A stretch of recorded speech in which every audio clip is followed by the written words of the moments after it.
Welcome back to Industry of Cool. Today we are with the one and the only Adrian Lorenzo. Hello. Okay, he did this amazing piece and the background as well and everything in the studio. He is part of Cultura Media House. He is partners with my husband, Hector, Junior, JC, Roby, David, the whole crew, the Casa crew. I really think that you are truly cool.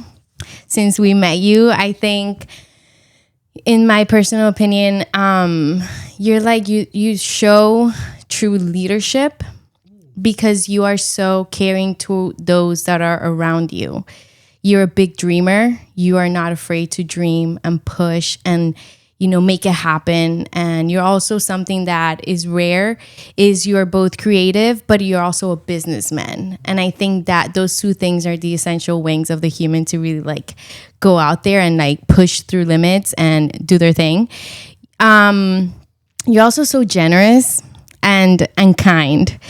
And I think since we've met you, I've seen such a change in my husband's life, but also, you really listen to people, you're really there for them. And sometimes I'm trying to think, because I was going to say something else and it flew by.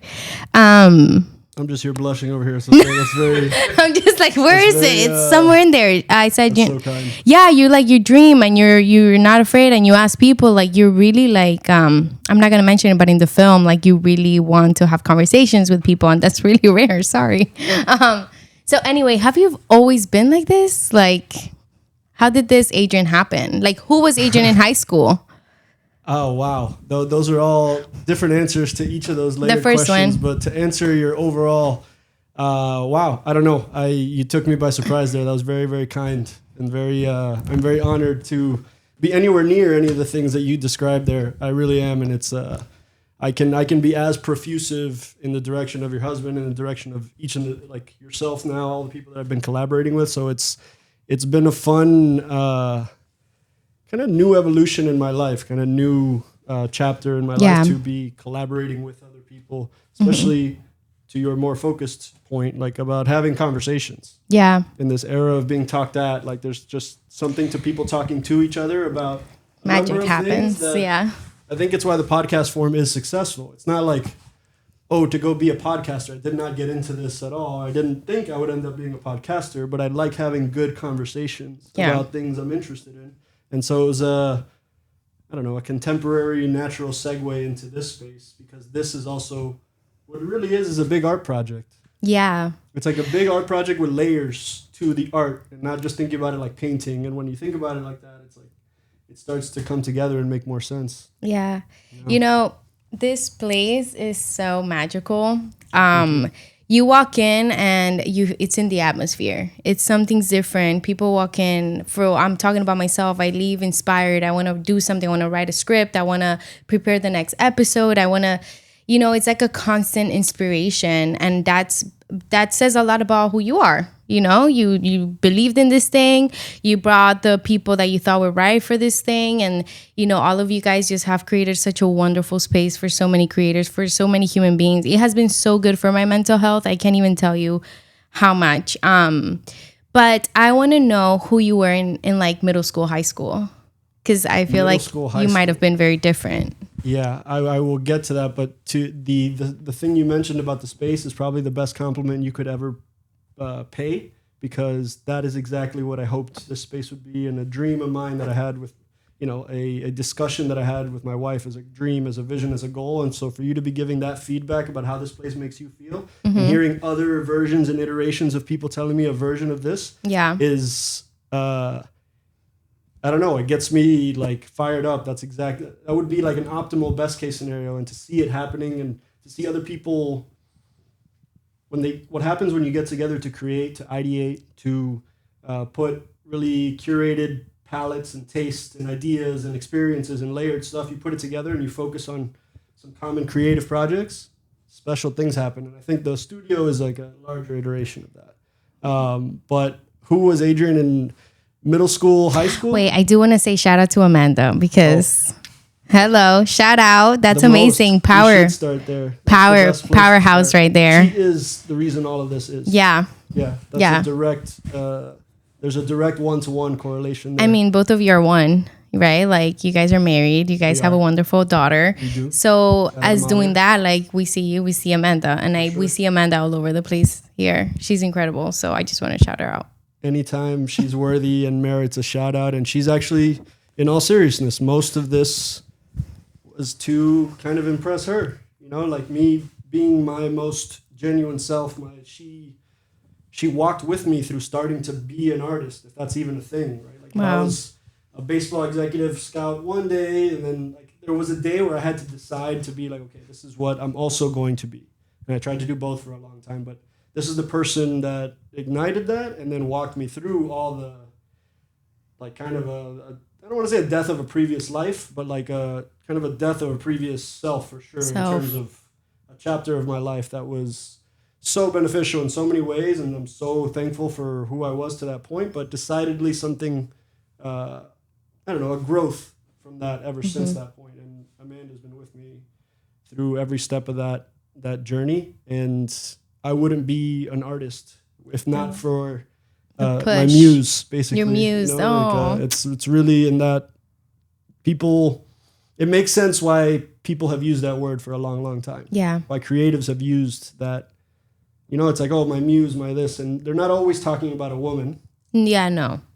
But in this case, for me, was a woman. And she's an incredible person. No, she is. She Watching really her is. become a mom now is my favorite. Part of like meeting. The best part. Yeah. That's the best part. The thing that they have right now is, I don't know, I can't imagine. I know you can. And I know it's cute to watch you guys. You guys feel like you're living a version of this, just like 2 years ahead of us, a year and a half ahead of us. So, shout out to you guys. I'm learning a lot, and you've watching the father that Hector has been. He's the best. Isabella, it's like that's cute, man. I want that. I want that experience and vibe, and I love being a girl dad. But Amanda and Amalia have watching this connection. That's mind-boggling. I'm jealous, but like happy jealous. Yeah. You know, like, maybe I think Hector understands exactly for real what you're saying. Something. It's incredible. Special. Okay, so Adrian, who were you in high school? Wow. I was in high school. Were you popular? I don't know. I went to an all-boys high school, so it's kind of hard to gauge. I went to Belen. So it's like in an all-guys. But I always had a lot of friends. I would say I was more of that in middle school. Shout out St. Peter and Paul. I love that place, the roads. I was there for 6th, 7th, and 8th grade, and I feel like those were my true formative years. That's where DJ Blaze was born, Hector. Oh, my gosh. Shout out DJ Blaze. You were and DJ Pancho. And DJ Javi, me, Pancho, and one of our friends, Javi Rodriguez. We wanted to be DJs. You were a DJ. We were 7th grade, 6th grade, 7th grade DJs, 8th grade too. What does that mean? You were DJing like middle school parties? Yeah, that's exactly what Keen says. Middle school parties, all sorts of different events, all the dances, like the St. Michael's dance, the St. Peter. Shout out, that's my middle school. Yeah, nice. Yeah, I have St. Michael's dance. I was there for 6th, 7th, and 8th grade. Wow. Wouldn't miss it. Or the fair. Still St. going. Michael's fair was a good one. Yeah. But yeah, I got into... When did you get out of being... You never thought DJing was going to be like a career for you? No, well, I can't... Why are you laughing?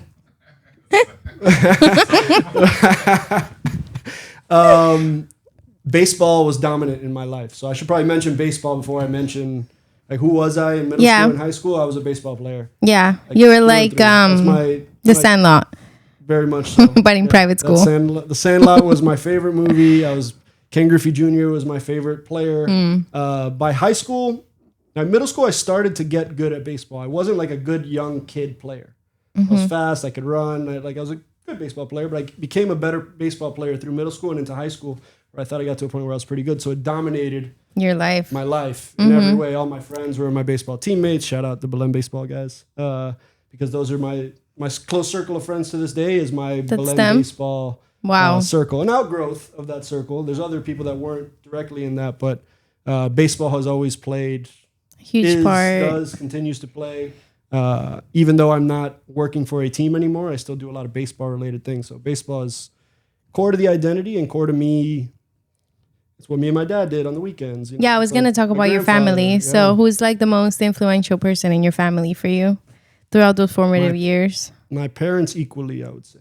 Yeah. For different reasons. My dad, a young man and his dad, a young boy and his dad, like, I think there's just... That was like what, your superhero or something? Yeah, I felt like it still is for a lot of... He's a wonderful human being and a great, great man that I've learned a lot from.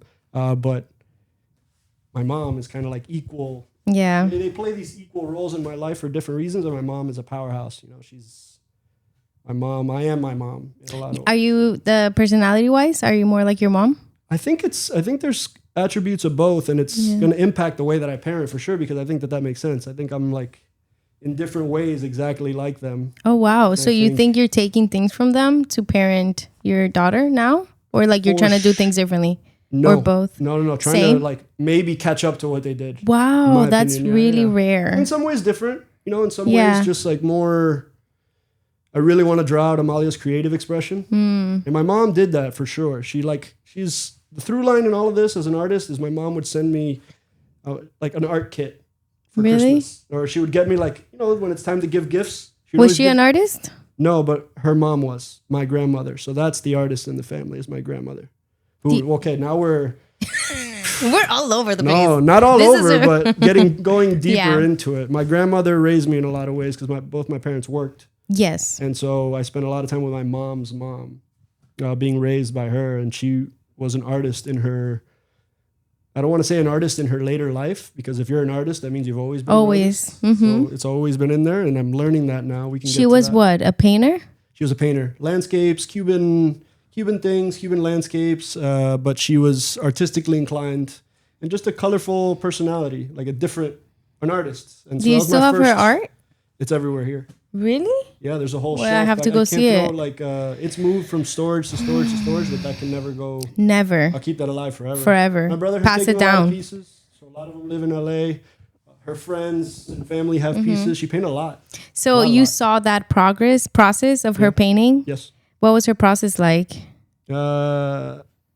Cutely, like chaotic, like stuff everywhere.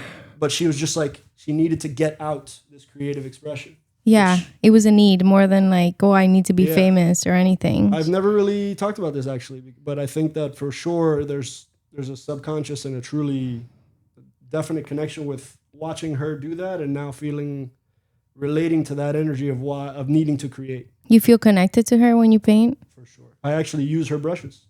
No. Yeah, they're all, but the thing is, and it's cute because they're all useless. Like that she used them so much. That they're useless now, but they're still used. They're not good brushes, but I use them, like when I paint that one right there, actually, that I don't have to have a good brush for that. I'm just dripping and smashing. And so she paints with me, Do you have a story where you were painting something and you felt her like a sense of smell or something? I believe in all that. So like, did you feel like her telling you something or? All the time. All the time? It's less like, it happens once every now and then. It feels it's more like a feeling? Infused, though. It feels like it's like when I think of who may be watching, right? Like if you believe in that kind of thing and who may be like ancestors and things like that, she's for sure watching. She's always in your mind. So maybe do you think your mom felt like there's a connection between my mom and my son that I see that he might not see right now, and that's why I'm gifting him this like paintbrush or like this kit because she's trying to like feed and you didn't even know? Damn, dude. Damn. It's kind of hard to say no to that now that you said it this way, and knowing her, there's for sure some of that because they were as close as you could be. I think moms would go set up at the art shows. Wow. Calle Ocho stand, like a stand? Exhibits on the stand and a tent. And she did, she like tried very hard for a spurt of time, but she was already old when she did it. And it's part of the driver for me. Like I want to do as much art as I can while I still can do as much art as I can. Because she was doing it too, like when she was in chemo and in a wheelchair, and she was like, you know, like even through it deteriorating, she was still doing it. To me was so, felt very primal, you know, and I guess seeing that is, it feels that way to me. And my mom is the through line to answer your question. There is a what? The through line. Oh, like, yes. My mom wasn't, she actually, if you ask her to draw and if you see some of her sketches from when she was young, she was very good, but didn't chase it. But my mom is an extension of my grandmother, and I feel like I'm an extension of them. Sure. That's beautiful. What you said about your grandma reminded me of, there's an Inside the Studios interview with Dustin Hoffman, and someone asked him, like, if you weren't acting, what would you be doing? And he's like, no, there's like no plan B. And he said that he heard a painter, I think it was Pollock or so. Yeah. And I'm not sure if it was him, but he said that, or Salvador, I'll send it to you. But he was like, no matter what, like he's always going to paint. If he doesn't have hands, he'll spit on the wall and like do something with that. And I think that's relatable. So beautiful. That's how an artist is. An artist is an artist no matter what. So I paint on everything I can get my hands on, and that feels like I don't paint enough. Yeah. I'm on myself because the baseball executive in me knows I'm not like maximizing the potential of the craft. You know, so I want to get to that. Okay. You graduate and you say, I'm going to pursue baseball. Or how did that go? Happens before. So I go to Belen for high school, and I take baseball very seriously, and it just kind of dominates. I'm a baseball player, and then I'm everything else. But baseball felt like a way to get me to that collegiate level. So it was like college before I was thinking of professional baseball. I didn't know if I'd be good enough to play professional baseball, but I saw like, okay, I can get into a school and go to college, which looked awesome. That's all I wanted to do, was really like go away to school. Because as much as I love Miami, I needed to get away when I did, and I needed that perspective of being elsewhere and coming back to love this place. And we can get into. Where did you get that? Like, how did you know that? Why did you want to leave here? It's gonna tie into the movie that we selected. Yeah, like there's just like an inner pull to do certain things and to maybe like explore and kind of chase new experiences and be enriched by different. I've never really been afraid of that. I haven't wanted to stay to any sort of routine, which is ironic because I would get into a routine later in my life. But now I'm intentionally trying to break out of having that routine. So you go to college and then you graduate and then before a painter, you were a baseball executive. Okay, so how does that tie in now? Like, how does that help you? How does that benefit who you are now in the art form, in the art world? So many ways. I watched young men try to navigate to the highest level of professional baseball, which is Major League Baseball. I've worked at the highest levels of that, and watching people try to do that gave me an appreciation for work ethic and like what actual working at elite levels is, what actual like striving for excellence or like an elite outcome. Watching that makes me think that like as I apply it to art, I know I need to be a craftsman, develop skills, sharpen skills, work hard. Like it needs to be hard. It needs to be difficult. It needs to be a craft that I work at a lot. And I think that's probably what I apply most directly to it. A kind of an athlete's work ethic to painting. Because before that, I went to college and I played college baseball. And anybody who's gone through college athletics like knows that the dedication to the thing that you need to have just to do it all 4 years, for example, and the way that I cared about it and doing it, for sure is part of why I don't get discouraged in the middle of a painting, or I don't like stop something kind of halfway through. And you don't go through feelings. You're logical in that sense. Like, I have to finish this. I've discovered the grunt in me, like the grunt that just like, hey, just shut up and work. Oh, wow. Shut up and do work. Yeah. Like that's do like it. non-negotiable. You can't get around that. You can't. Yeah. sometimes it's easy to like let the, like, oh, I don't feel like doing that. But to me, I connect it to my time as an athlete to push through those limits moments. And maybe that's a 6:30 a.m. lift with the team and stuff like that. So I see direct correlations, but I also see ways in which my creativity was kind of limited in only thinking about baseball. Baseball and art never really felt like they could operate together. I never thought it was even possible to be an artist for a living. I'm still testing that out. So. But you kind of, I'm still figuring it out. But wouldn't you say you're doing that now? You have a podcast on Mondays. Yes, a baseball podcast. And it's called the Big League Show. Yes, shout out. Big League Show. Mm-hmm. Yep. What is that show about? You talk about, you break down plays, you talk about players, the whole thing, and then you go and paint something. Wouldn't you say you're kind of doing the best of baseball and art, just not how you thought it was going to be? It's interesting when you put it like that. I can't argue it. Like, yes, El Big League Show is a 786 Sports overall. Shout out 786 Sports, Combat Coffee Club. But it was an idea that me and my brother had. My younger brother plays a big role in all of this in my life too. So if we're going to talk about Amanda, is that your only sibling? No, I have my older brother is 6 years older than me, and my younger brother Alex, who I grew up with, is more my generation. And we grew up in the same household. It's my homie.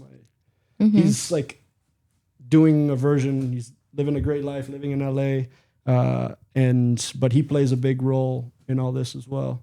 So, how did we get to my brother? 786 Sports. There we go. This is an idea we've had for a long time. Listening to Pat McAfee, Dan Le Batard. We're in sports. We're in baseball. We're having these conversations with ourselves all the time. And we always felt there's like, man, I wish there was this for the things that we like and the things we talk about. And so that's where, like, okay, let's make it. Yeah. Let's make it. And so I never intended to be sitting with a microphone, being wild. The one doing the thing. But I thought, okay, we can have a baseball conversation. And it actually started not as me, un podcast de los Marlins, un podcast de las mayores now. Used to be un podcast de los Marlins. And Robert was brought in, and that was the first baseball thing we did, a Spanish language baseball show, because it didn't exist in the way that we wanted it, right? And so that was the first one. And then El Big League Show's just been an evolution. Danny Enriquez, who runs Canes Insight, who's a very popular University of Miami football Twitter presence. He's a personality in that space. He's my co-host in El Big League Show. And he's, through baseball, because he likes baseball so much, we've had so many baseball conversations that it just seemed like a natural. I wanted to have baseball conversations with him about global baseball. Yeah, you guys have chemistry for sure. Thank you. He's a beast, man. He's like super polished, super seasoned, on top of being a great individual. He is a machine. He'll like record live 4 times a week. That's wild. And then just jump into this baseball conversation as the host. People are just born to do this. But I respect it so much. He has so much. He's a force of nature in what he does, and he's brought this whole presence to our Big League Show. It's kind of hard not to want to have that conversation with him. So, yes, I get to be dipped in baseball to the extent that I want to under my terms, which was not where baseball took me in my previous life, right? So, like, connecting it back to your question, I finished college. I'm basically told, like, hey, you're not good enough to play professional baseball. Was that your first heartbreak? First heartbreak, yeah. Now that I think about it, yeah. I remember when I got to 1 week after playing my last collegiate baseball game, where all I cared about was baseball. I went from Philadelphia, which was where I was going to school, to LA to take an internship at a company called Wasserman Media Group. It's called Wasserman now. They actually represent a bunch of different athletes, superstars, things like that. But I went to LA to work, my first job ever, because I had only played baseball in the summers. I had never had a real job. And that first week... That was your first job? That was my first job. I was an intern. Wow. First internship, really, yeah. So I went out to LA to work in sports because I thought that it was kind of like hopefully a plan B. The plan A was to get drafted and be playing professional baseball, but it didn't go that way. Yeah. Right? And as an evaluator now, I get that. Yeah, now you get it, but at that time... I didn't have what it took at that point in time to make that graduation that I had to watch other young men make in my next job. I know now better that like, no, you didn't have it then. You weren't ready for that then. Do you think it was like and it's like, that's not for you, and you're like, no, but it is. Maybe if I do it like this, and it's like, no, that's not for you. Yeah, I tried that. That was all of college, basically. Right. That's what happened all of college, because you tried, and I'm glad you did. You would have not known. But there were little creative bursts along the way, is what I'll say. What did they look like? Drawing 1, senior year, second semester, senior year of college, I took drawing 1. Because I finally had like, okay, there's an elective to take. Yeah. I was a history major, history and criminology double major, which looking back in time, it sounds like, I went to like, I went to the University of Pennsylvania. It's a good school, an expensive school. And I like did a whole double major in criminology that I have it was psychology a lot. So that was that's good. valuable. I love psychology. So there was a lot of psychology, but fine art was there for me to do the whole time. And I just didn't, like one of the best programs in the country. And I just didn't even, ni se me ocurrió. You didn't? You don't think you knew, but you like were kind of hesitant about it? No, I think I was kind of peer pressured or pressured by the ether to thinking that you can't just be a fine art major at this place. Yeah. I started as economics, only to end in history. Only to basically end in what I thought could keep me with a good enough GPA to keep playing baseball. Because school was very difficult. That school was very difficult. Sounds like a real school. It was heavy. It was serious. Intense. It was serious. Like mad serious out there. It was too serious if I'm going back to it. So they were telling you like, what do you mean you're going to be an artist? But then you had like your grandma be like, but I was an artist. She found it after retirement. Oh, really? Yeah. And she wasn't like some wealthy individual. No. So she was, it didn't feel like, okay, you can make a whole career and make a lot of money being an artist. But when I took drawing 1, I had done always doodle in the corners of pages, and people that really knew me, I would draw loosely. My mom always knew. My mom would always be feeding Moms know. But super dormant. Actually, I have a story that my mom, one of the times she was most upset. I did a self-portrait in Belen, actually, in high school. They asked you to do a self-portrait, but it was like it was gridded out. So you did it was a picture of yourself, the uniform photo, and then you grid it out, and then you follow the grid into the drawing. Like the first time I had sat to really do a guided drawing, and it was good. It was like I felt natural, like pulled into the project. Like it was your language. Right. And then in true fashion, like I was, like it sat in the art room way past the time you were supposed to pick it up. It was for the class, so you did it in the classroom. And it got thrown away. Because he had to throw the art teacher. Yeah, like what is he going to do with all of that? Not all of them were great. Not all of them, people wanted to keep. And it got thrown away. And I'll never forget my mom. Like she was so upset, like emotional upset. Yeah. That this thing could because she saw it. It was on She saw display. potential. And and my grandmother being the artist and preserving all the. Did your grandma see it? You don't remember? I think so. Yeah. I think those timelines would have added up. Yes. So she would have seen it for sure. You said how I was. What does that mean? How I was? Because you were like, how I was at that time. I just left it in the back and I didn't. Oh, super just, I'm doing the thing I have interest in doing and I'm going to do it. But like I'll stuff along the way or I'll like procrastinate a little bit. Like, I'll get back to that later. That's ultimate me as well. Things I'm actively fighting now. As a father of a 1-year-old, oh my God, that cleans you up. Like that forces you to that's like military school. I've never been in a different level of accountability for sure. So, but to answer your question, there's always been a little bit of that in me. So, what's your favorite art piece that you've ever made? Wow.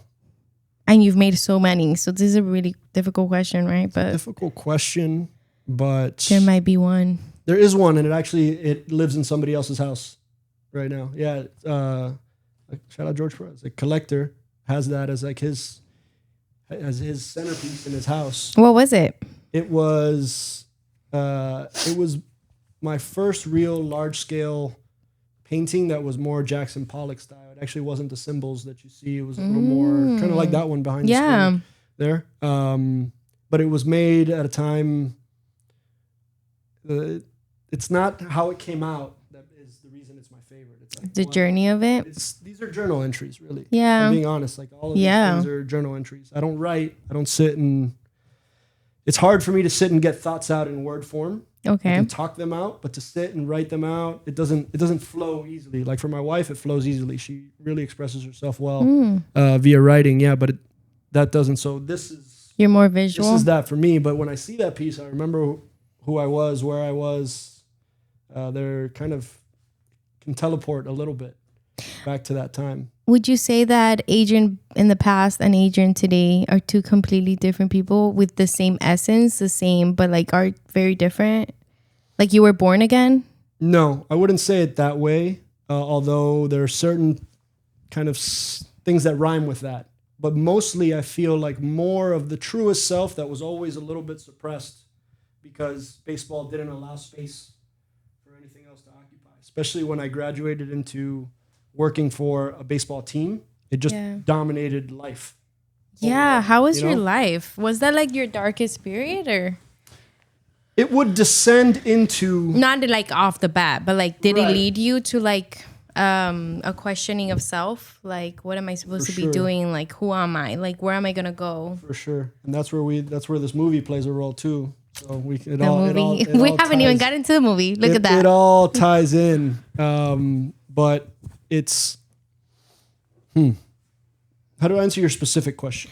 What has been like your darkest time that you can remember recently, and how did you manage to get out of that and use that?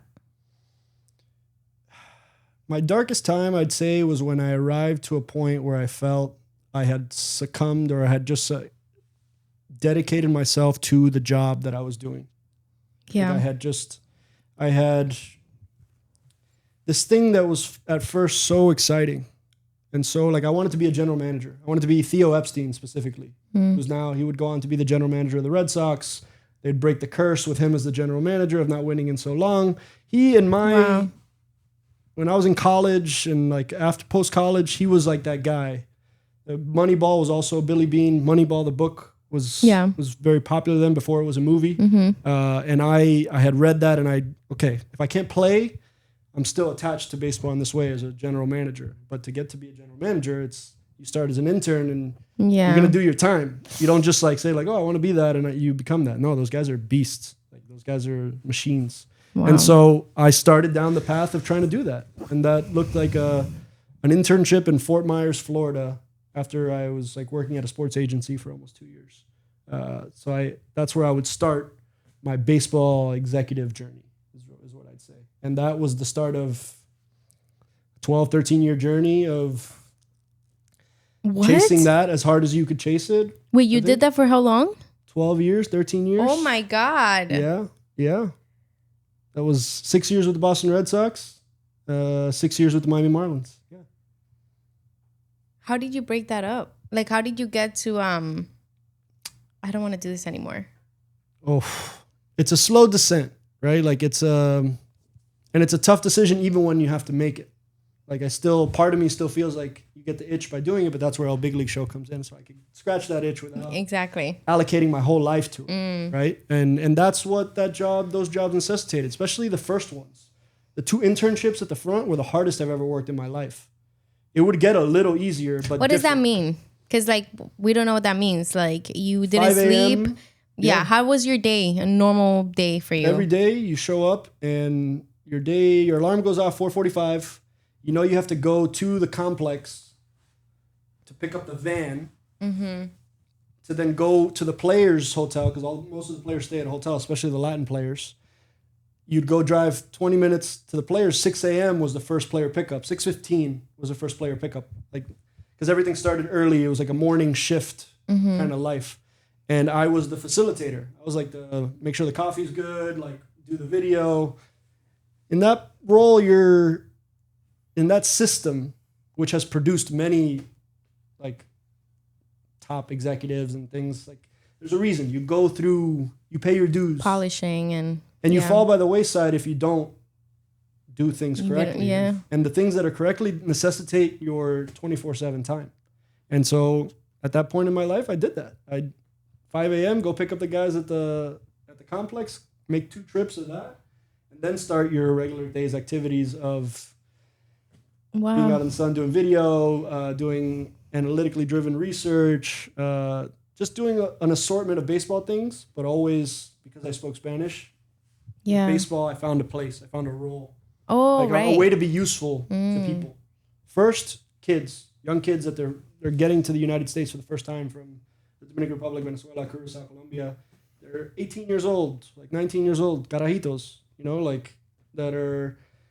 they're getting to the United States for the first time, and they see Fort Myers, Florida, and so that a lot of my life was actually, yes, it was the baseball field, but it was ordering a pollo tropical, taking people to do their taxes at H&R Block, So you were training to be a dad before you became a dad. Oh, Western Union to send money to their families. Send money to their families. And I'm literally filling out the things for them. Because it's all in English. And because a lot of them didn't Did you ever get attached to one of them? I still do. I've been a part of the journeys of hundreds of players at this point. So, you still talk to them? A lot of them, yeah.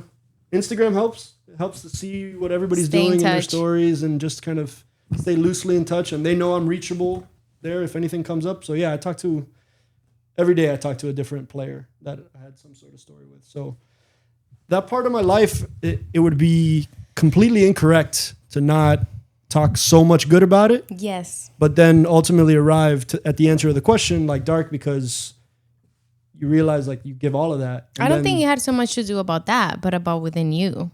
Yeah, for sure. The darkness wasn't that like what you mentioned, some people kept on and they did their thing, but it was different for you because you felt something different and you landed somewhere else.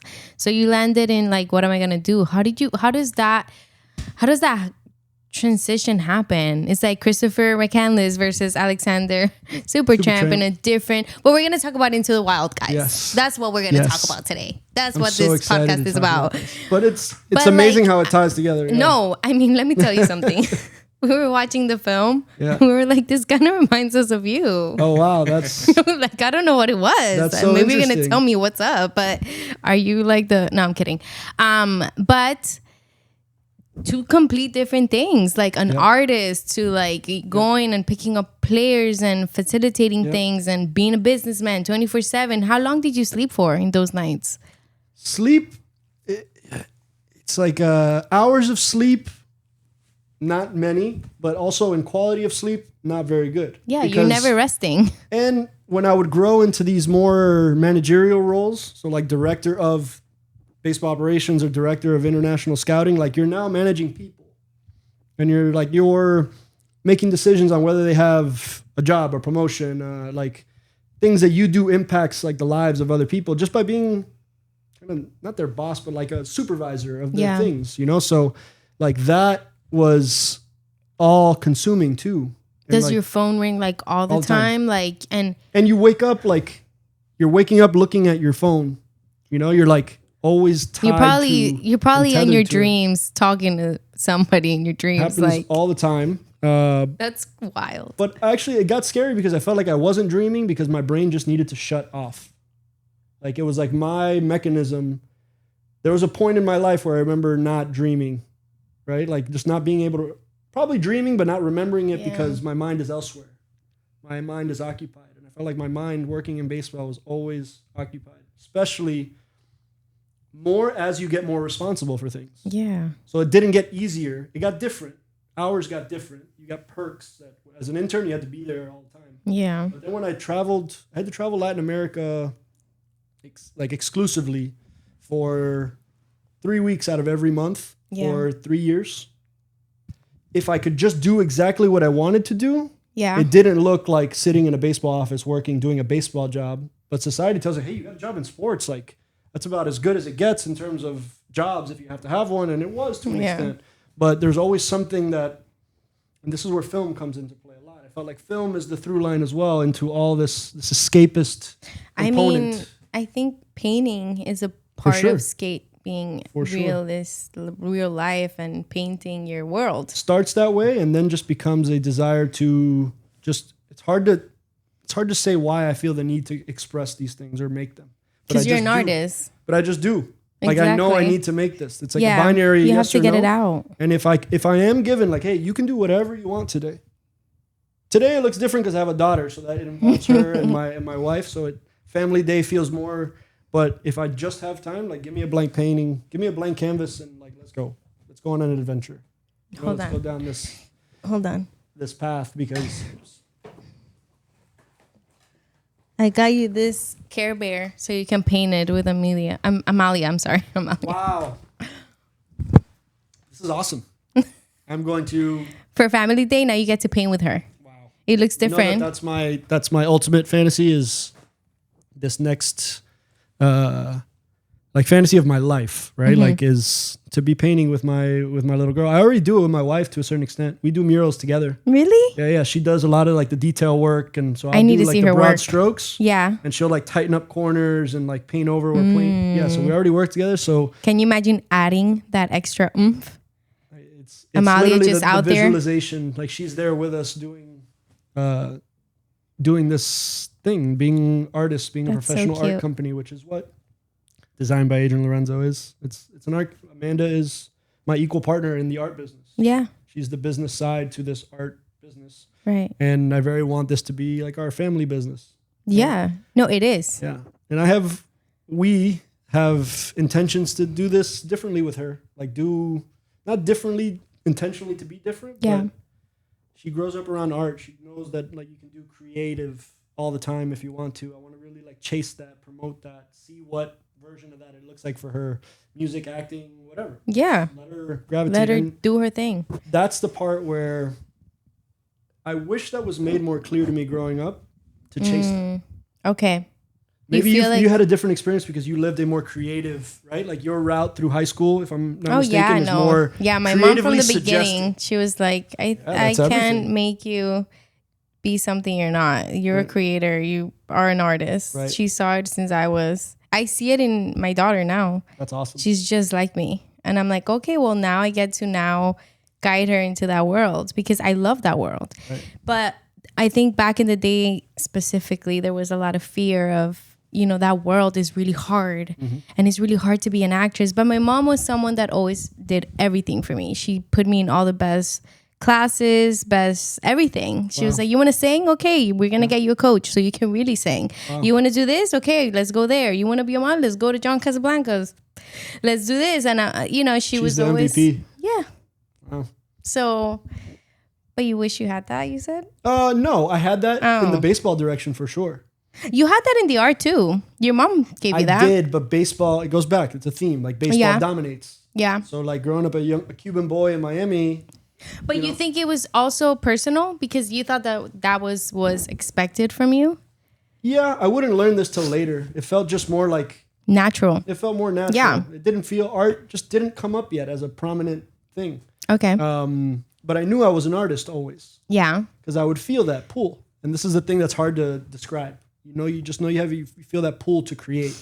And I think film opened that up for the first time. I've always been a film inclined person. I've loved movies. I've loved film. I have deep appreciation for the art form. And I feel like that was my engagement as an artist until I became a painter also. I actually feel more like a film enthusiast than like film is the real first true art. Film, TV, cartoons, things like that. So it was hard for me to answer this question. What's the movie?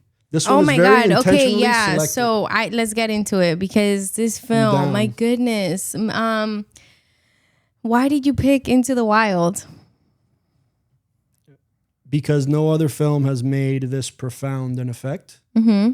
And it's one of those where I knew it when I watched it. I knew it was like, oh, this is a different experience. Like, what was that? When was that time? College. In college. I remember I was with a buddy of mine, Derek Vigoa, very close friend of mine. We went to school together up at Penn. And in his dorm, we watched... Into the Wild? We watched Into the Wild for the first time. We watched movies all the time. Yeah. In bulk. So like... But this one just kind of grabbed me and like, whoa. Yeah. And I was feeling like the end of my baseball career was coming. Like I was very disenchanted with baseball and just disenchanted overall because baseball wasn't going well. It's not my life was going well, but baseball, it felt like it was going shitty because I was playing poorly. Yeah. And that's back to the other stuff, identity stuff. Identity being tied up in baseball, I thought was always a little problematic. But back to the movie, I watched that and I was like, why does that feel like it's explaining this urge? And why do I connect with this so much? Why? Days later, I was like, why am I still thinking about this? And how long did you think about this? Because when I first watched this, I was in high school. Yeah. And I went into a rabbit hole of Christopher McCandless. How long did you couldn't shake it off? The nature stuff connected with me first. The feeling like very disconnected with nature overall felt like I was getting away from like a primal being, a primal self. So like there was an emphasis into this, literally into the wild, and in this, but also this feeling like I don't agree with society. Okay. You know, like there was that. I was college years, rebellious, reading a lot, taking philosophy. I was in my most, not existential yet. Existential would come later, but most pensive about, like, I was taking why are things the way they are? Correct. And this movie just squared me up at that point in time with, like, oh, what do you mean you can detach from this and just decide that you operate in a different, like you're not gonna follow the Monday, Friday, 9 to 5. Like I have to go to college to get a job to then like get into this system to then live your life the same way every day. And all power to people who do that and enjoy that and get fulfillment out of that. I always felt that was never me. Mm-hmm. I always felt, and I'll never forget. I took an interview on Wall Street while I was still in school. Baseball was like toward the end.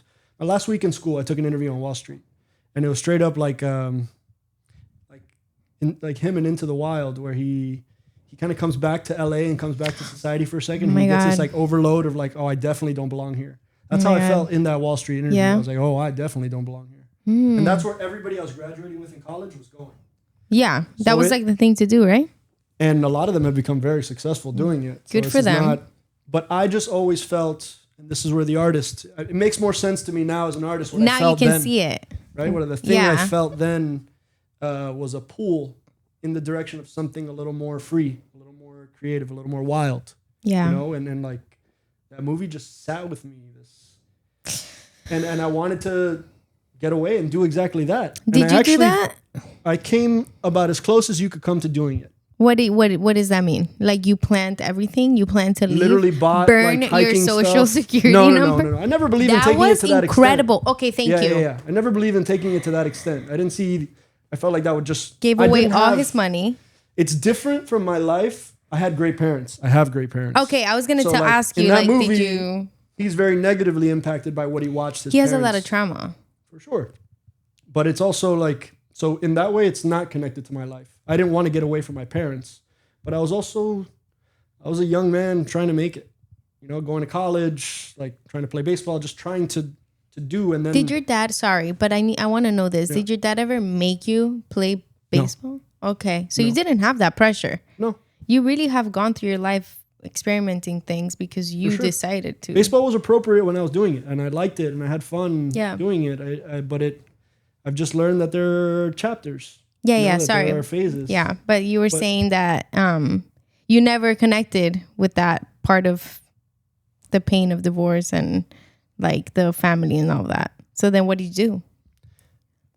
What did I do at what point? Because you said you were this close to leaving it all behind. Yes. Okay. This coincides with the end of my playing career. Finding like this, just who am I? If I'm not a baseball player anymore, who am I? Yeah. And so this is what I wanted to do at that point.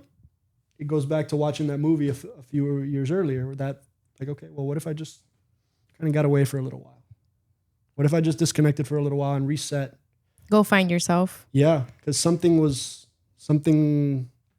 had just happened to me.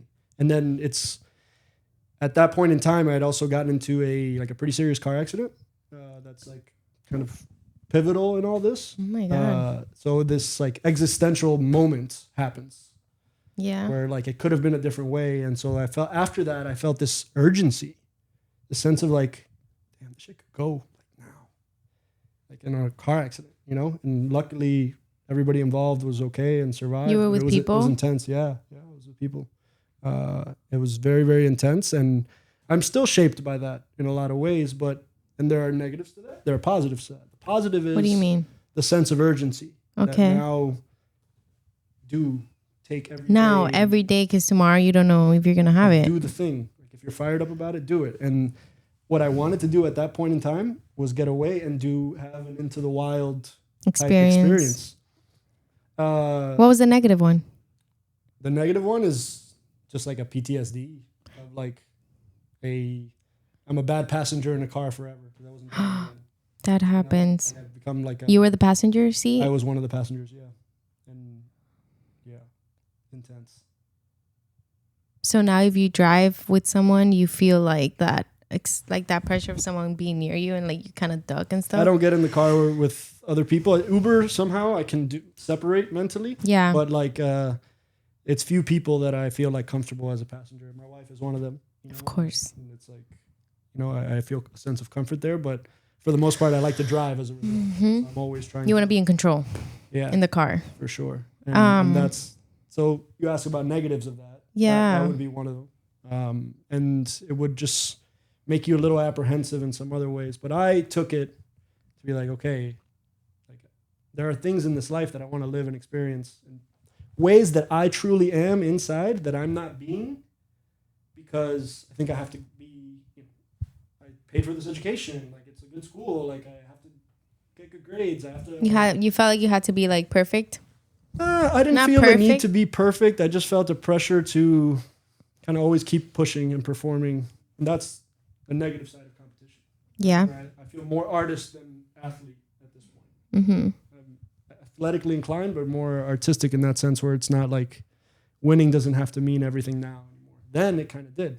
I get into a competitive mindset. But yeah. Where did you go to find yourself? Because you found yourself, right? We're still finding, though. We're still searching. We're okay, still yeah, found but more of myself. More of yourself. So you didn't go to Alaska. No. Where did you go? What took the place of that instead? I was already in Los Angeles, so I had this like, I wanted to go up the Pacific coast, and I actually wanted to get lost in Europe for a little while, which I almost did later. The later version, when I was really done with baseball, would look like that, but wanting to go to Europe. But I was, back to the previous conversation, I was ready then to just explore. And then my parents really, I was in a previous relationship at the time. It felt like making a binary decision on some of those things, like disconnecting. And like if I did this version of my life was ending, and I wasn't ready to make that call then. Mm-hmm. And then I kept getting promoted at work. So it was like work was going well, but I was like kind of miserable. And then I found the power of now, actually. Like a buddy of mine gave me the book, The Power of Now, by Eckhart Tolle. And that shifted, it like kept me okay with being like not doing the into the wild experience and going out, backpacking and all that. But like I found that book, I don't know why it came to me now talking about it, but like that book just grounded me and brought me to a place of presence when I felt like I was disconnected. And I've returned to that book a few times when I feel disconnected, and it rings true every time. It's not a one-time read. You still feel that way sometimes. For sure. I think humans have that. Like society we live in takes you. Yeah. And if you don't take moments of grounding and moments of presence, and that's what that book is, like now, presence. Like that's why I made this watch. Like, oh my God, you don't even have the time there? No. It's frustrating all the time. I get pissed at it, actually. That's funny. No, I actually need to know the time. But look at my phone. But no, it says, this is actually a product I want to make out of Casa Cultura. Like just a reminder of presence. Like, I need to work on that. And that got me out of that first initial depression, if I'm being honest about it.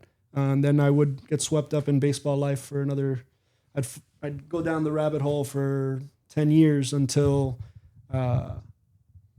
I just kind of realized like my whole identity is tied up in this. Yeah. I had just got hurt. I had torn my ACL. Oh my God.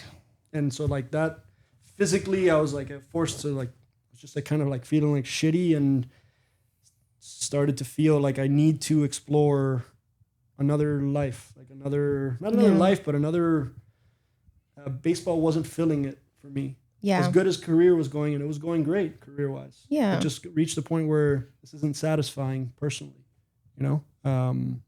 Or now that I know, like there was a suppressed artist in there. Yeah, you had to get that out. And he was just like, he was there for sure, but he was just sad and depressed that he didn't Yeah, that happens when I'm not creating. That's why I tell you that this space, casa, is so good for my mental health. Because Hector can tell you when I'm not doing those things that I need to do creatively, I go into a funk. Like I'm not okay, you know? And I don't know it. I don't say it. It's like a subconscious thing that I'm like, why do I feel like this? I relate to that because I haven't done anything, you know? And it feels horrible at the time.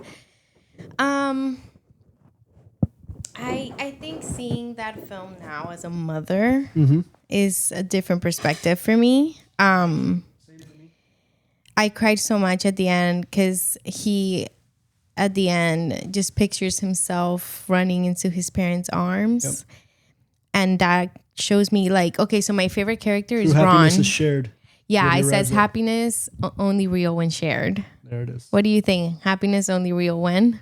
Shared. You agree with that? Now, as a father and husband now, like I feels appropriate. So there's like a wisdom to the movie, but there's also a wisdom to it.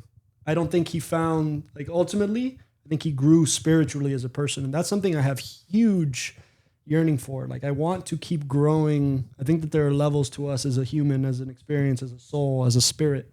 That I think that person, Chris McCandless, I think he explored the depths of what it was meant to be. And I think that feels like I resonate with that. But on the other side of it now, especially having my daughter in the world, like, I don't want to get away. I want to live a version of that with my people. Oh, I was going to tell you that. Some people leave Miami to find themselves. For me, I found myself here in the chaos, in whatever I was going through. I didn't have to leave, thank God. You know, for me, I was able to stay here. And, you know, at the time I'm like, well, but everybody's leaving. I'm just staying here. Like, and I was able to find that here. People are really able to find it in plays. And I wish that Christopher McCandless could have found out. You know, he had a lot of opportunities. He met amazing people along the way. They were like, I'll adopt you. My favorite character was Ron, El Viejito. Yeah. When they're sitting on the mountain and he tells him, he's like, love is forgiving. Yep. And when you forgive, God really shines his light on you. And I agree 100% because my main thing with Christopher now, watching him, I really think some of the decisions he made were brave, but at the same time, he was moving through trauma. Yep. And what happens with that is when you have trauma, then that becomes your identity without you noticing. And then you make promises over your life that are not real, but are based on, you know, your parents doing this, like all of our parents have done things. And I think you just have to do it differently. You have to forgive and you have to let go, because if not, that's going to be on your life. And like all the decisions you're going to make are going to be based on like, oh, my mom did this and my dad did this. And it's like, he ended up alone. He did end up alone in the film. He does. And he dies. He ends up alone. And he had opportunities to find that, you know, it's like, I wish he would. I feel like at the end he forgave his parents, which shows the cinematography is him running into their arms. And then you see? Wait, do you understand that? Wait. Like, oh my God. Having a moment of revelation? So right before that, Ron is foreshadowing what's going to happen in his end, which is he forgave his parents. Yep. That he received love, but then he received the Lord because the clouds went away and the light came through. You know? Interesting. Like he foreshadowed the ending of the film. So I actually watched, it was an interview with both Sean Penn and Eddie Vedder talking about the film and talking about why the film, Sean Penn, the director, and Eddie Vedder scores the whole film, and also the soundtrack to this film is just incredible. And I was talking to Hector about it earlier. It's one cohesive project by one artist, which you don't see. You usually see a collection of soundtracks, unless you're Hans Zimmer, you know, and you do the whole thing yourself. But it's both the director and the filmmaker and the guy who scored the entire thing talking about it and talking about how at the end, like what Christopher McCandless wrote was such a, it actually is very peaceful. It's very forgiving. It's very like he was at peace with what was happening at the end. And I think the movie makes, you know, the death feel like this like dark, and it is. It's like a sad ending that he dies alone, but it feels like he arrived at a place of peace, but also at a place of enlightenment about, I thought I wanted to be alone in this moment, and all I want to be is with, I don't want it to be alone. And that's what It's like, I don't want that to be the way that I don't want the solo journey. And that's what I'm learning with my family. Like, I don't want the solo journey. Neither with my parents, because I don't want to disconnect from my parents. That's where that trauma, like the messaging of the film doesn't apply to me. I don't have parent-related trauma, right? But it's what I realize is like I want versions of those experiences with these people, or especially my daughter now. This brings a whole different focus into it. Yeah. No, when I saw it, I was like, I was very upset at him. Like, how are you not gonna write your sister or call her? Like, let her know I'm fine. Like, you and your sister were so close. Right. And you have your mom. Like, I understand they had issues, but they were your parents. Yep.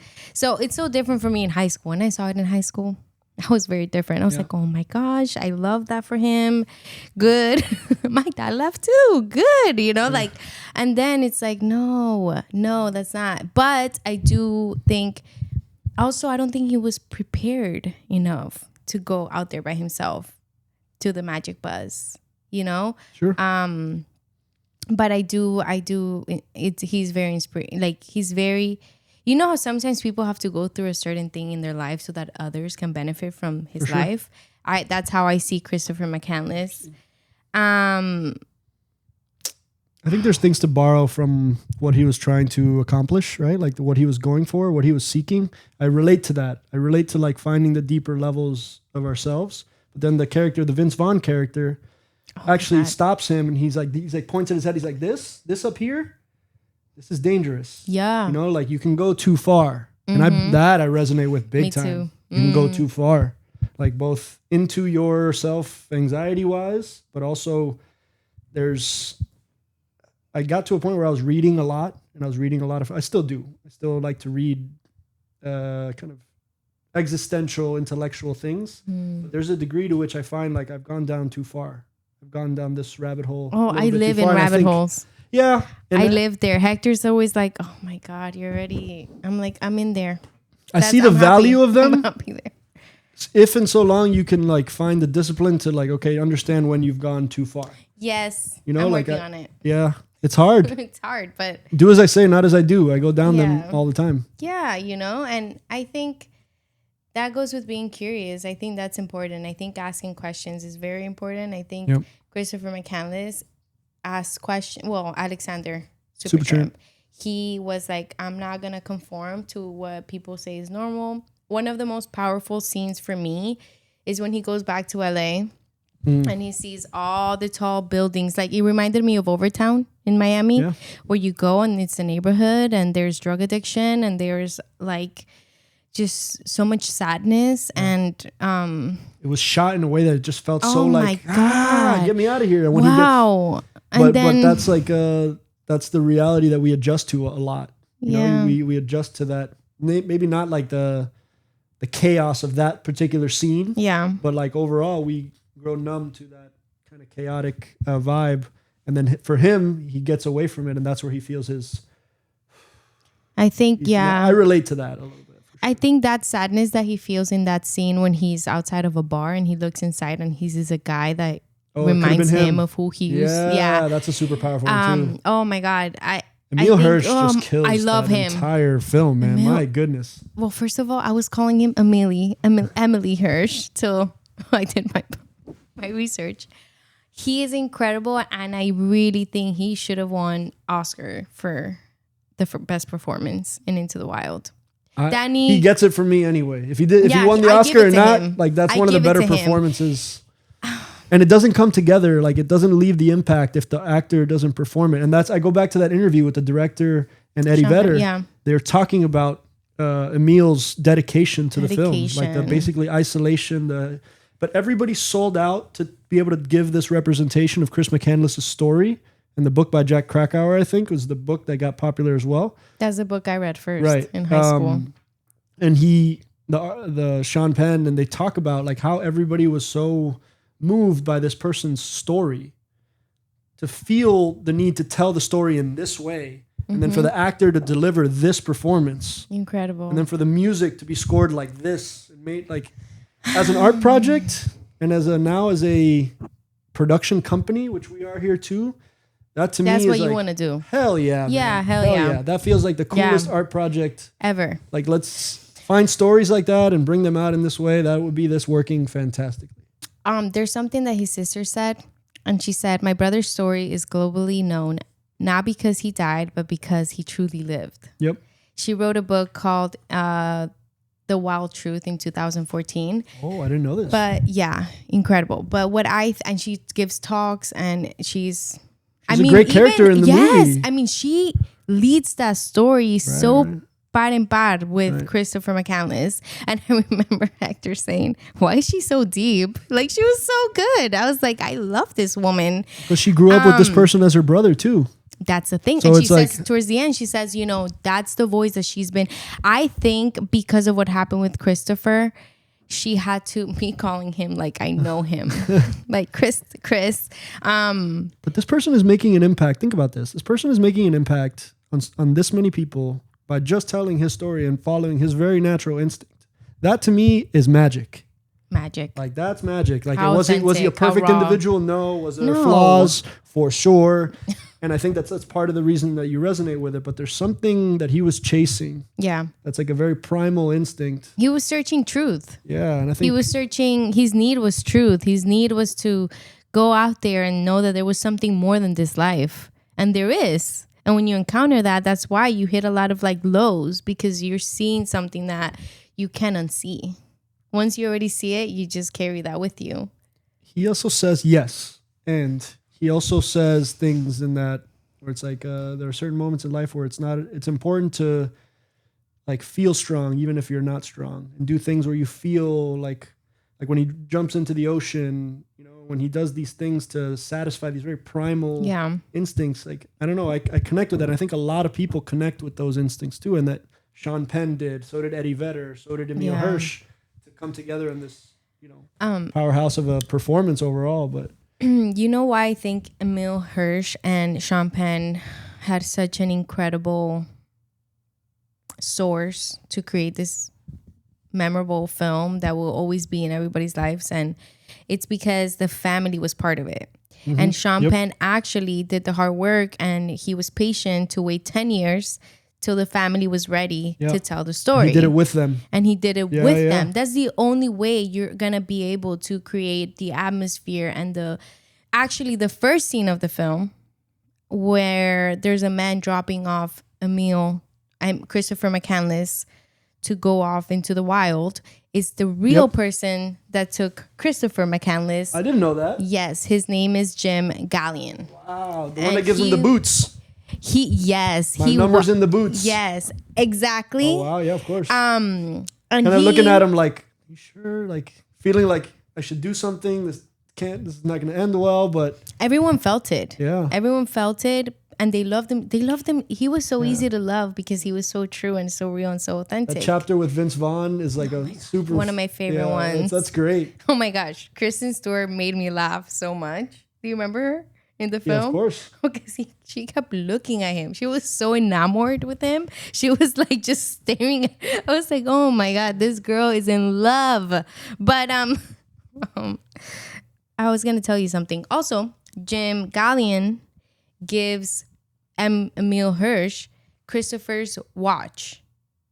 So Christopher had given him a gold watch. The real person gives it to Emile Hirsch. Gives it to for the film. Wow. And you see Emile Hirsch wearing this watch the entire time. He never takes it off. He's canoeing and he has it on. And we kept saying, I'm like, why does he not? What's up with that watch? Wow. He stood up. That's the real one? That watch stood up so much, and it was Christopher McCandless' watch that he gave and he gifted to Jim. The Jim then passes down to Emile Hirsch. And Emile says, hey. Sheesh. Felt appropriate. I don't know. It sounds like our daughter now. She's always saying amazing. that all day. That is hear amazing. from the room. And wait, where was I?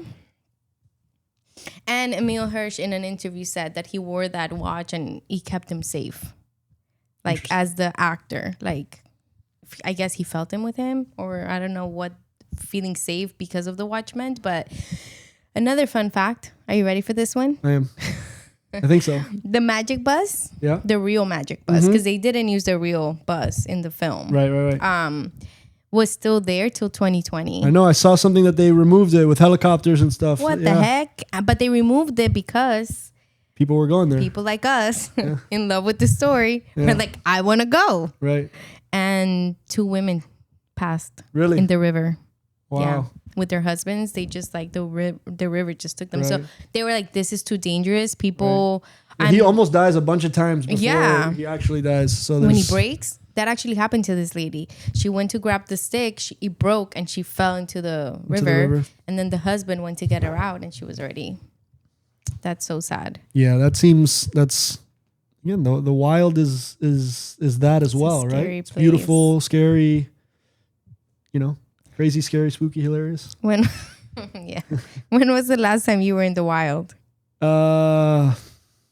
Not nearly enough, but I know it. Every time I do something in that direction, I feel a deep connection. I played summer baseball in Hawaii one time, and it was like it was the time I've done the most hiking, and I was like, okay, I need to be doing this more. I feel more connected to this, but not enough. The closest I think we get here in Miami is things, whenever I get on the water or out like in the Florida Keys or out like that's where I feel most appropriate. Like, okay, I was meant to be out in nature and doing this, but I don't do it enough.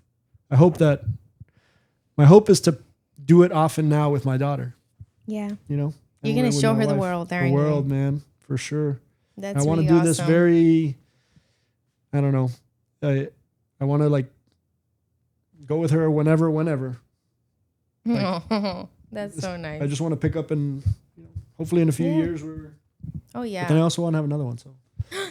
Wait, you having another? No. Oh, I'm not breaking any news. Oh my God. No, but I'm down for it. I want to. Yeah, my wife course. is too. So it's. Yeah, you gotta go for it. We're Lots of little ones. But that's an existential conversation as well. Yeah. That's a decision. That's a decision. I know. So. Oh not to be taken lightly. At all. Yeah. Who was your anything you want to say about this film that comes to mind? Look at all we just talked about because of art. Because of an art, I think it gets confused. It's like a painting. Yes, the painting is art. A painting is a work of art. But like, we're organizing and retelling the story of this individual through a work of art, right? And the work of art being the film. Yeah. And so like the power, like art just takes you there faster. Yeah. And like music teleports you faster, like direct line. And so this one is visuals, story, and music. So it's those 3 things coming together in a way that's like, whoa. There's not one bad thing about this film. It's great. I wish it was like 3 hours longer. Yeah. It didn't feel long. No, it didn't. It flies by. It's so smooth. And they tell like all the different, the couple that he meets in the middle of the road and then come together after having the experience with him. They reassess their lives and the different characters that all What do you up. think was this? I'm sorry. What do you think was the story behind like showing that clip of them having intimacy in the bus? I think it was okay because I think it's one of the better stories in it. I think those 2 people are kind of similar to him in that they're living a different lifestyle, but they're still 2 humans having trying to coexist and live together and reach the point maybe where they just weren't talking, weren't connecting, it's just sometimes that can happen. But then Emil's character, Alexander Supertramp, comes in and is this catalyst for like reassessing like why we love each other, why there's a connection here, so that it ends in this, a moment of intimacy after they were not vibing or not connecting at all through this person. Wow. He was like transient in their life, right? Like he was there for a second. He just and rocked he was gone. people's lives. And that's power, man. That's super powerful to leave imprint on people's lives like that. So it's the film, so you don't know where they're taking creative liberties, but it sounds like Sean Penn was very adamant about staying as true to whatever happened as possible. So yeah. So while I was watching the film, I was watching the actual timeline. Like the real timeline. Okay. Some things were real, like, I go deep. Yeah. Like there's there's no other way in this. And a lot of things are true. You know, like that lady that they with her husband, her name is real. Her name was Jan. Yeah, and it's Jan in the movie. Yeah, exactly. And she exists. And he used to write her postcards after. Like, they got so close. Oh, really? Yeah, and he used to send her postcards and all of that. And then it's a good story in that instead of McDonald's, it was Burger King in real life. You know, little things like that. Like the moose wasn't hunted. It was roadkill. The part where she says to him, he's like, come on, that's not fair. You seem like a loved kid. She connected, and she, in the story, she deals with her own trauma and her own loss. So she feels like a different, like, she's having her own experience in dealing with him. But, you know, it's like an appropriate pause where he's like, it's like, yeah, but like he was on a different, he was vibrating on a different level and looking for a different answer, experience, and dealing with the trauma. The man was committed. He was. He had many opportunities. He almost got. I just can't get over the fact that like Vince Vaughn was like, "Hey, come on, like you're so young and this and that," trying to talk him out of it. But then he goes to jail. And then Jan is like, you know, I also don't have my son with me. Like they could have been like, let's just be gypsies, nomads. Like let's go and sell books and, you know, live a happy life. And then Ron was like, you know, I don't have legacy to leave with anyone. Let me adopt you. Could have stayed at any of these points. He could have, and he was committed. He was like, nope, I gotta go. I just wish, that Into the Wild could have had a different ending. What do I mean by that? I wish he would have taken them with me. Hey, you guys want to come on a road with me? Let's go to Alaska. But maybe it encourages... You don't think Jan would have been like, you know what, let's go? For sure. But maybe it encourages the person like that's watching this and now affected by it to like make that decision, because you don't want it to end the way it did for this That's person. true. So there's some like, to me, this movie works on so many levels that it like, and to be able to really impact somebody with a work of art is what I'm getting back at. Like that's powerful. That's what I'm chasing. No, it's an incredible film. I watched that film. Even my mom yesterday reminded me, you have to. I want to make a film like that. You gotta go and do it. I'm pushing Roby every day. Roby, you know, if you're watching this, what are you doing? No, and it's made me want to be more proactive in that. Like, okay, this is an art project that was created. I can't wait to watch it. Whatever it is. Why not? There's stories. So it's, and we're, honestly, that's, if we have Cultura Media House, my initial interest, and it's at every point, your husband Hector is involved in this conversation, right? It was to make films, to like. He's an actor and he's a writer. That is a very multi-talented individual. I mean that, man. I mean that. No, I mean that. I see it every day and I'm like, I don't know what you cannot do, because like you do so much and you do it well. I mean that sincerely. Like I think your husband Hector is the through line through a lot of the growth of all this creativity in here, and the fact that it ends up this place impacts you the same like as a creative.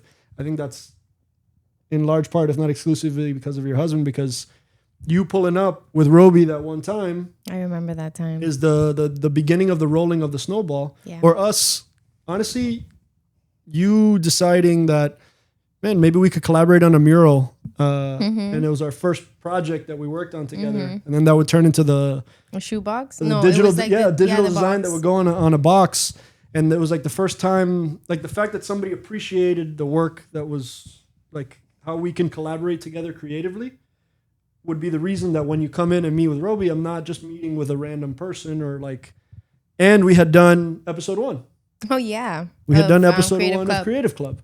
And so that's a trippy episode right now, given how everything's turned out. I got to revisit that one shortly. But I really, you've been the through line through a lot of the things that have happened here. So I'm really excited about the collaborations and the things we're gonna come up with, because every time we sit as a group, or even when like you and I, Heck, just sit with a marker board and an idea, like what comes out the other side of it is something really compelling. Like right now we're sitting, I think, on too many good things. Too many things are viable.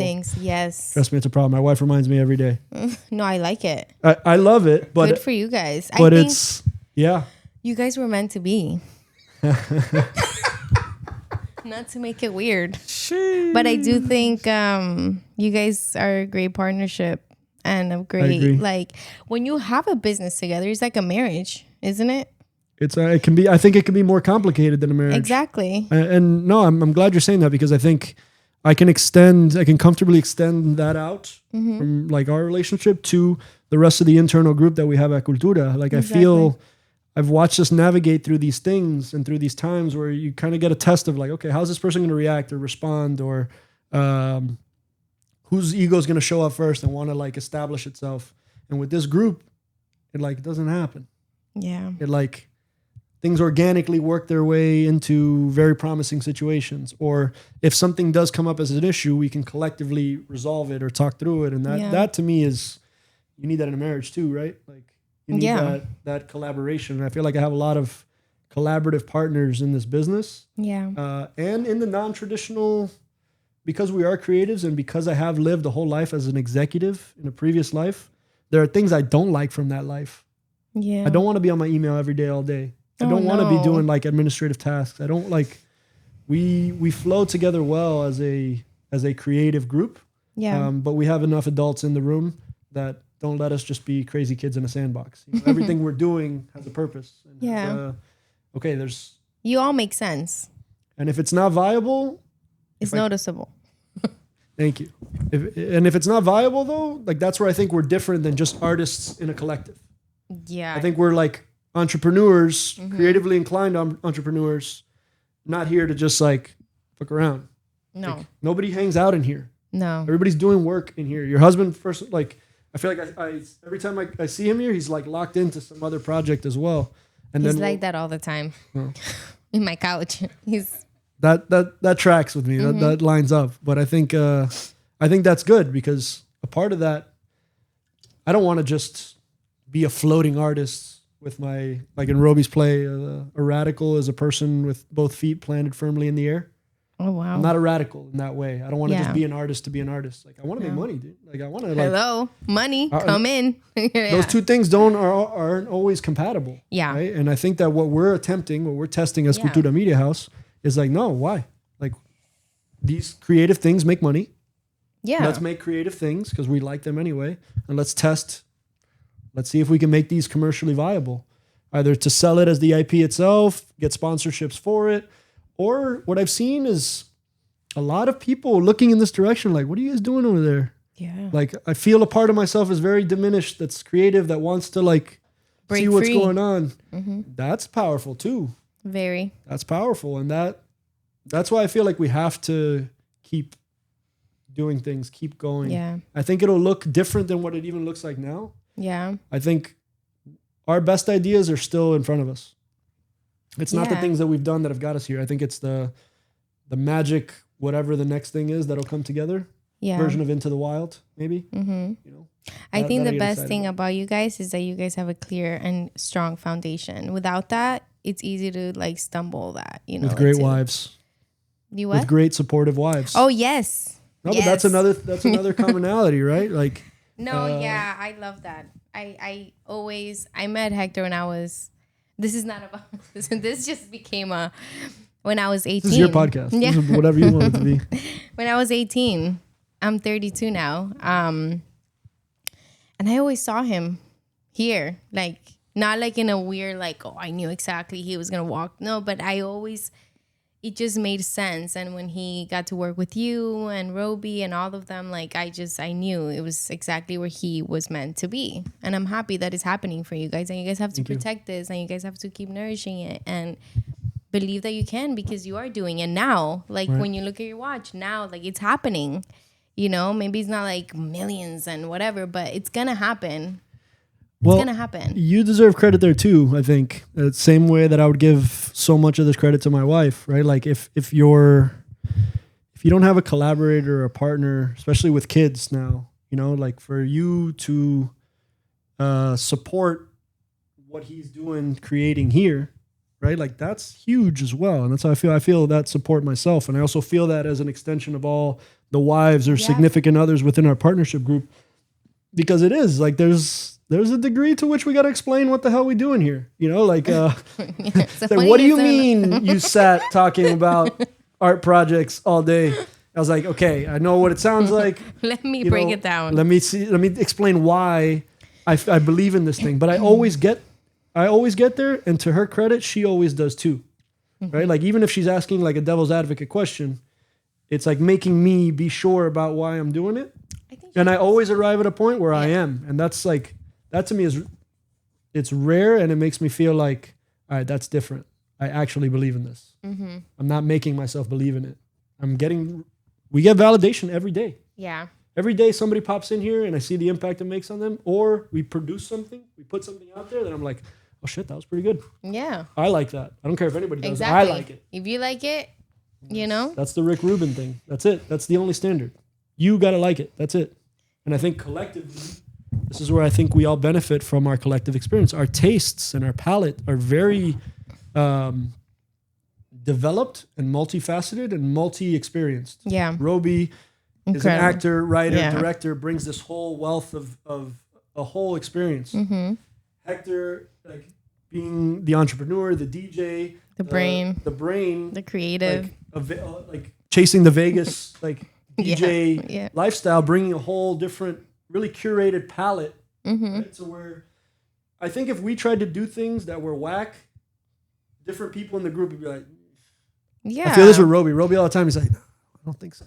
And that's like, that's okay. That's good though. And Junior in his multi-dimensional way. My gosh. Shout out Junior Alonzo. One of the producers. The vibe director here. But it's, and JC and David and like these people bring a level of taste and a level of curation to their own experience that's hard too, and it shouldn't be blown past. It's like instead of relying on the taste of one person, myself to give an example. Yeah, no. I am made much better by having these individuals around too. So now I'm the better artist also. Yeah. So, and that's what I believe in, the power of the place to create that vibe and that thing. And that's what Casa Cultura is going to be. Let's go. This new place. So what's next? The new place. The new place opens when? When are you guys opening this Hector, new when place? does it open, dude? Great question. TBD? No, but it'll open when it's ready to open is I think soon. Yeah. And when it's ready in the sense of we have a really good partner in the city of West Miami, which is where I live and where I grew up. So city of West Miami features prominently in this because they are basically offering us an opportunity at a very fair rate to occupy this former mechanic garage. It's 3,000 square foot former mechanic garage and transform it into whatever we wanted. Yeah. Right? But also to remain a coffee shop as well, or to check the box of being a coffee shop. I know that's right. I love coffee. We're going to have a coffee shop attachment to this. I don't even know how to describe it. A cultural venue. Yeah. Right? Like a place. There's going to be a little bit of everything. There's going to be a little bit of nostalgia, a little bit of clothing. Headquarters. Wow. So it's going to be where we are and ideate every day, which is the most powerful thing. But it's also going to be a cultural museum history in a way of our culture, right? Like the things we grew up with, a bit of a nostalgia play, as well as a place for open mics to happen. Open mics. Musical performances. Yep. Films being played. Talks. Homeschooling. I'm kidding. Well, the micro cinema, we're going to offer it a cinema. Yeah, we're going to curate what we watch, and we're going to talk about the film after the fact. I want this to be a true cultural arts center. I'm so excited. So and it's coming very soon. It's happening right now. Today, actually, you'd appreciate this. It's 3 blocks from my house, so I'm a little biased because I get to be a pedestrian and go to this place. I walked with my daughter. I turned the cinema on. I put Miss Rachel on, and I was working. We love Miss Rachel. Power to Miss Rachel. Power to Miss Rachel. That's one of her teachers. That is her teacher. She's incredible. I love that woman. That woman is doing I get incredible. At first I was like, this is cheesy. Like, what are we doing? And then you have a teacher with you all the time. She has a potty training video. Oh yeah, we watch it all the time. All the time. We've seen all of them. Yeah. You know how many times I'm humming those songs? Bubblegum, me too. I love her. Sticky. Bubblegum. Yeah, the bubblegum. Or the I'm so happy. That's the one I was singing in the car. I was singing that with you. And I was like, wow, that's a little suspect. And she goes, clap, jump. Yeah. She is teaching us, but it's like, honestly, that's such an important cue to like remind yourself to just be in a good mood. Yeah. Be happy. Like yes. It seems obvious, but like so many of us don't do that. And I was singing Miss Rachel on a day that I was like stressed. I was like, no, I gotta get, and I was like, okay, that's weird. But also watching Into the Wild, watching him hunt a moose, and we're there like, where's my milk? And you know, like, oh yeah, we gotta go to the grocery store. We just walk to the corner. Like, the movie's deep, man. That movie works on so many levels. You can watch it and just enjoy it. That movie impacted me so much. I think the death scene is one of the strongest film scenes that has ever touched me. Interesting. Like crying, like boogers out, everything. Wow. Yeah. Interesting. You want to do a quick round of rapid questions? Let's do it. Okay, cool. You have time? What time? I don't even know. Oh my God. Pick a number from 1 to 5. 3. No, I'm kidding. 1, 2. Yeah, okay, 3. 1. Okay, 1. 2. I already know that one. Okay, 3. Alrighty. Let's do. Love the dramatic flair. You know what I mean? Yeah, for sure. Doing that. Okay. Which no. Don't laugh at me. I was trying so hard to not have an accent. Which mystery or unsolved case would you like to know the truth about? Wow. I can get. Hector knows. Which one? No, I'm going to sound ridiculous. What? Tartaria. What is that? Tartaria. I don't know if you want to go here. Yeah, I don't know. Tartaria? If you want to go here. Yeah. Well, what happened? Wow. This is a whole podcast in and of itself, though. So, but okay, like a summary, you know what it is? I had to educate everybody on what it was because it's out there. But it's the theory that a lot of buildings, some of the most prominent buildings that we know about that all look like a certain style, are from an era, like a certain era, before. I don't know if it's tens of thousands of years. Basically, that our society developed to a very advanced point, and then something happened. And it was just, a lot of these buildings were just left. And since we've come upon them, discovered them, and like history has been told differently later to be like, oh, we built these, but we did not build these. Yeah. Like whole cities too. There? Yeah. Chicago, San Francisco. What? So many churches. They're all churches now. Most of these buildings that I'm talking about are churches. Oh, that they're just there? And no one knows where they came from? No, you look up the ways that they were built and constructed. It's like, hey, yeah, this was done in 1862 in like 3 years. It's like, oh, we can't do it now with 10 cranes and oh my God. So somebody just took over and was like, well, we built this. That's why it's an unresolved. Yeah. I'm going to look into it. Look up. We can go. This one goes deep. Yeah. I like that. Deep. And I don't know that it's the same thing as Tartaria. So basically, Tartary or Tartaria used to show up in so many maps. It's kind of in the area where Russia, Mongolia is, like that northeast corner of that. It's kind of like Siberia, really. It used to be called something Tartary, Grand Tartary, in like so many history books and so many maps. And that at a certain point, we just stopped talking about this. Don't talk about it. Don't publish it. It exists. Great question. Tartaria. Guys. What is this about? Let's look into it. Everyone, look into it. I wanted to say JFK because that's kind of like appealing. But who do you think killed him?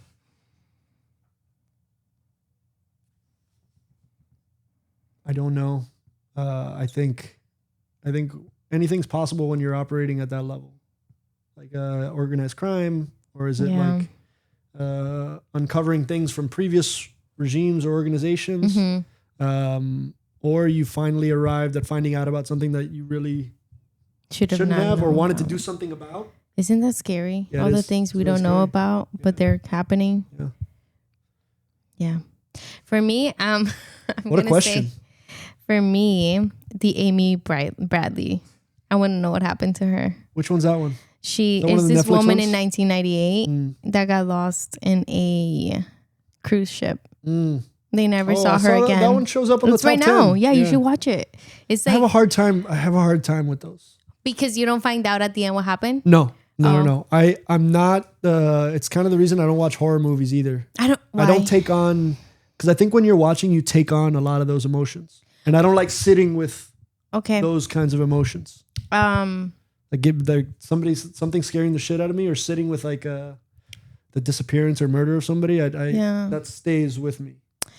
So I don't enjoy putting myself in that. No, I agree. Even if I'm fascinated by it sometimes. I don't like horror films, especially the more recent ones that they start talking Latin and stuff, because I am very like into my faith, and I'm like, I don't know what you're saying. I don't know what doors you're opening in my house. But cases, I studied criminal justice. Oh, there it is. At ITT Tech. So were you, what was that? Were you into Serial? You remember Serial? Serial. It was like a crime podcast. It was like the first I don't know. This would have been like 2016, 2017. No, I'm more like Crime Junkies. It was one of the first podcasts that really caught fire. Really? When podcasts were still like this semi-unknown thing. Look it up. Serial. It's a story about a murder in Baltimore. Oh. And you can listen to it like if it was a narrative story. Yeah. So it was like it came out in episodes, and every episode you got a little bit more of the story. Hold on. There are things that I'm like, I can't hear this stuff because I don't like graphics. I don't like what you said is gonna stay with me, how someone murders some. I'm not into that. But like the disappearance, to me, I find like, how does someone disappear in 7 minutes in front of 3 houses and no one saw anything? Yeah, that's the thing, like that. To me, I do enjoy being like, okay, like what parts. I have like a book club right now, but it's like a crime club, and like we talk about Amy all the time. But anyway, enough about me. How does where you are now compare to where you thought you'd be 5 years ago? Ask it one more time. How does where you are now compare to where you thought you'd be 5 years ago? Like, did you think you were going to be here like this? No, because 5 years ago, that puts us at 2020, right? Mm-hmm. And like pandemic me was in the middle of my chaos, right? Like I was in, so yeah, fundamentally different. But also, I feel like this is the best I could have possibly hoped for things to be, but so different than what I thought it would be. And I feel like I was never pessimistic about it, but like I'm so glad I opened my mind to building in the direction of my family instead of building in the direction of my career. Like, good for you. Because there was a moment where the career could have rewarded me, and I could have kept going down that path, but I had to make that conscious decision to be like, no, like this isn't what's the most important, right? Like, and projecting fatherhood with that career, those two things definitely did not go together. I had learned that like it's a strain on a relationship to be traveling all the time, period, first of all. Like, yeah. So like that didn't project well as my wife and I were building our life together. Decided we were going to have a child, the end of the line just felt like it was coming. Yeah. In terms of like, okay, these two lives, this isn't compatible. Yeah. And so giving that the chance to breathe, even if that meant taking, financial risk. Yep. And doing a whole new creative venture and entrepreneurship. Like, it has, I'm so glad I took that risk. I'm so glad because now, I don't know, like I said, I see it as my daughter is a manifestation of it, but so is this place. So is the studio. Yeah. It's like, so a fundamentally different person than where I was 5 years ago, in way better, more than I could have imagined, but different. So different than what I thought it was going to be in the best ways. Where do you think you're going to be in 5 years? Hopefully we'll have made a movie like Into the Wild by then. I would watch that. I want to be, hopefully I'm at least living half my life or a quarter of my life in Spain and in Europe. I want to take my family to I want to live there for chunks of a time. I don't want to leave and be gone forever. Okay. I have my home base here in Miami. My parents are here. They can come with us. Like I want to have, so therefore a lot of things would have had to gone right to live that lifestyle just because I want to. Yeah. So like, hopefully by then the art is at a place where it's supporting my lifestyle in a way that I can just do those things, but also that we've already sold a sports network by then. Heck yeah. And a podcast network. For sale. When it's ready, when the time is appropriate. But to also still, damn, it's scary good to think what our versions of creations will look like with 5 years experience, collaboration, time together. So long as we are disciplined and like preserving the things that have made this go. Yep. We can keep that as the focus. Then the things we make in 5 years will be explosive. Not only explosive for the purpose of like that it works, but like that'll be satisfying to me as creative projects. Yeah. Thinking about that gets me excited. And to have a 6-year-old, you know, like oh my God. Amalia as a 6-year-old. This person that so I talked to, and she's so cool. She's incredible, man. She's so that little girl is. She's so cute. My wife was saying something the other day how she feels that she's a bit of like an old soul, and that she's like, how does she know things? Yeah, she seems wise. Her eyes, like the way something she observes things. Yeah, there's something there that it makes me believe that reincarnation is like a whole other topic, thing, but like a whole. Like there's a wiser soul there. Yeah. She's freaking me out, man. Yeah. It's like good freaky. But imagining her as a 6-year-old is so exciting. Can you imagine? I'm so excited for you guys. And then hopefully with another little one there as well. Yes, maybe a boy, or you want a girl? A boy? No, I'm so partial to being a girl dad right now. Yeah. Like I think I would love having a boy, but I'm like super down for another girl. Yeah. Like maybe want another girl, but I don't get to choose that anyway. Yeah, so no. I'm in the happy best place. With both. Like, happy with either, and happy with Amalia. That's how we the way say it goes. Too. If you know, it's she's Isabella. I'm the happiest person in the world. Man. I am in love with my girl. Me too. We have the best girls in the world. We have to arrange for more. Heck yeah! When they did the splash park the other day, that was one of my favorite days. That was fun. We've been going back to that place a lot. Really? We haven't gone back. We've been going back a lot. We've probably been 5-6 times into the pool too. I'll tell you later because this is private information, guys. But remind me, homeschool. Okay, one more question. Let's do it. If you could be a backup singer for any band, who would it be? Wow. I would be terrified to sing ever. No, dancer. Backup dancer. Wow. Right? Is that what it said? I heard singer. Backup singer. Backup singer? I'm terrified. Dancer, equally terrified. Better dancer than I am singer for sure. I love the Red Hot Chili Peppers. Really? I saw them live. Yeah, I did too. I was very disappointed. Me too. It was like 2017? No. This was more recent. This was like 2021 or something like that. Oh, really? Yeah, I was disappointed too. The show didn't live up to what I thought was going to be. No, I thought I needed to see them in a smaller venue, more intimate. Yeah. And they're kind of getting a little older, so it's not the same energy into the performance, but I like Flea. Yeah, I just, there's something about finding your own unique sound, and I think that their sound is so unique. So unique. It's so hard to do, but you know it when you see it, when you do it. You know the people, Nirvana is another great one too. It could be in the selection because you asked band. Yeah. You know, I'm a hip hop guy though, so like I was gonna say I can Eric B and Rakim would be. I would want to be the DJ for Eric B and Rakim more than I want to be the backup singer or dancer. Okay. You know? What about the Beastie Boys? Or Gangstar. Yeah, but that's not a group. Is it duo? Is it duo? Yeah. It's a duo. Maybe the Beastie Boys. Beastie Boys are dope. Maybe. Super dope. They have their own sound. They have their own. I would have been in. I don't know. Intergalactic is dope. Oh, so dope. Okay, well, we're at the end. You made it to the end. I made it to the end. In Industry of Cool. We have one more thing to do. I think I'm familiar with this. Yeah, but you don't know what I'm going to ask you. No. You have an idea what I'm going to ask you? No, I have no idea actually.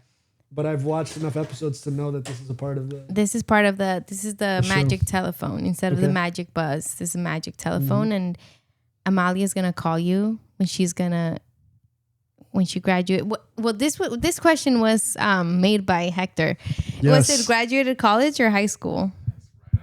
Right out of high school. And she's asking for advice. What are you going to tell her? Damn, dude. I thought this was going to be about me. This was going to... Surprise.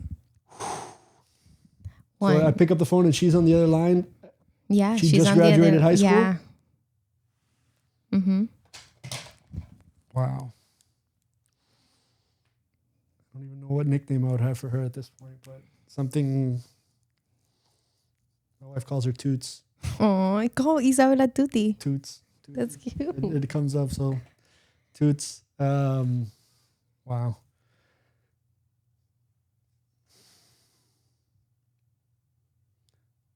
Follow whatever it is that's pulling at you. Follow whatever inner guidance system. Not what I want you to do, not what your mom would want you to do. We're going to support that anyway. And hopefully we've guided you to this point where you're going to make good decisions for yourself. But I think follow that natural pull toward the things that interest you and toward the things that you find promising, interesting. Just follow that instinct, and I think you're going to be not only be good, but you're going to live a life full of wonder, experience, and like most of all, live without the anxiety of, live without fear, live without doubt. You're going to live with both fear and doubt, but both are kind of pale in comparison compared to what's on the other side of that, right? And on the other side of fear and doubt is everywhere I want you to be and everywhere I want you to live. So, yeah. I love you. Yeah. Oh my Shit. goodness.